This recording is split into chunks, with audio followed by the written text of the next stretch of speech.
नमस्कार, मैं हूं सुनीता और आप देख रहे हैं Ravindra Soni health and wellness. आज हम बात करने वाले हैं एक ऐसी आदत के विषय में जो दिखती नहीं है लेकिन धीरे धीरे हमारी मन की शांति छीन लेती है। क्या कभी ऐसा हुआ है कि कोई छोटी सी बात आपके मन में अटक गई हो और आप उसे बार बार सोचते रहे हों? किसी की कही हुई एक लाइन, किया हुआ एक छोटा सा फैसला या फिर भविष्य की कोई कल्पना, और देखते ही देखते वही एक विचार पूरे दिन का मूड बदल देता है। ज़रूरत से ज़्यादा सोचना, इतना ज़्यादा सोचना कि सोच ही हम पर हावी हो जाए, इस आदत को ओवरथिंकिंग कहा जाता है। ओवरथिंकिंग अक्सर दो रूपों में सामने आती है। पहला है रूमिनेशन, यह अतीत से जुड़ा होता है। बार बार पुरानी बातों को दोहराना, अपनी गलतियों पर अटक जाना, काश मैंने ऐसा ना कहा होता, काश वह मौका ना छोड़ा होता। हम बीती हुई घटनाओं को बदल तो नहीं सकते, लेकिन दिमाग उन्हें बार बार दोहराता रहता है। दूसरा रूप है भविष्य की चिंता, इसे वरीइंग कहा जाता है।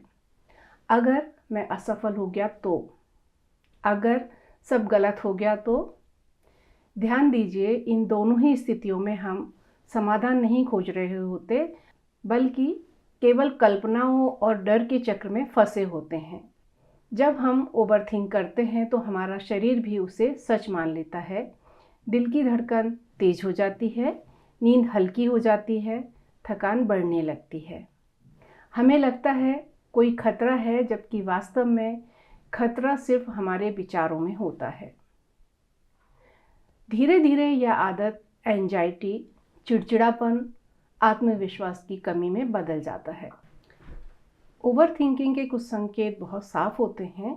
छोटी बात को बड़ा बना देना, हर परिस्थिति में सबसे खराब परिणाम की कल्पना करना, निर्णय लेने में ज़रूरत से ज़्यादा वक्त लगाना, लोगों की बात का छुपा हुआ अर्थ ढूंढते रहना और रात में बिस्तर पर लेटकर घंटों सोचते रहना।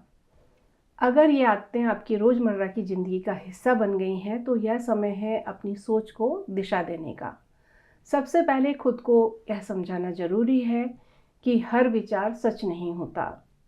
दिमाग का काम है संभावनाएं बनाना, लेकिन हमें यह तय करना होता है कि किस संभावना को महत्व देना है। जब भी कोई डर पैदा करने वाला विचार आए, खुद से पूछें, क्या इसका कोई पक्का सबूत है? क्या मैं अनुमान लगा रहा हूँ या वास्तविकता देख रहा हूँ? अक्सर जवाब होता है यह सिर्फ अनुमान है। दूसरी बात, हर समस्या पर तुरंत सोचते रहना जरूरी नहीं है। कई बार दूरी बनाने से स्पष्टता मिलती है। अपने मन को यह अनुमति दीजिए कि हर सवाल का जवाब अभी नहीं चाहिए। कुछ चीज़ें समय के साथ खुद स्पष्ट हो जाती हैं। तीसरी और सबसे महत्वपूर्ण बात, कदम उठाना। ओवरथिंकिंग अक्सर वहीं जन्म लेती है जहां हम ठहर जाते हैं और सिर्फ सोचते रहते हैं। जिस काम को लेकर मन बार बार परेशान हो रहा है, उसके बारे में सोचते रहने की बजाय उसका एक छोटा सा आसान सा पहला कदम उठा लीजिए। ज़रूरी नहीं है कि सब कुछ एक ही दिन में हल हो जाए, लेकिन शुरुआत हो जाना ही आधी जीत है। जब हम कार्रवाई करते हैं तो दिमाग को संदेश मिलता है कि स्थिति हमारे नियंत्रण में है। छोटी सी पहल भी बड़े बड़े मानसिक दबाव को कम कर देती है, क्योंकि राहत सोचते रहने से नहीं, आगे बढ़ने से मिलती है। याद रखिए, आप अपने विचार नहीं हैं, आप वह व्यक्ति हैं जो इन विचारों को देख सकता है, समझ सकता है और ज़रूरत पड़े तो उन्हें जाने भी दे सकता है। ओवरथिंकिंग एक आदत है और हर आदत की तरह इसे बदला जा सकता है, अभ्यास से, जागरूकता से और खुद पर थोड़ी दया रखकर।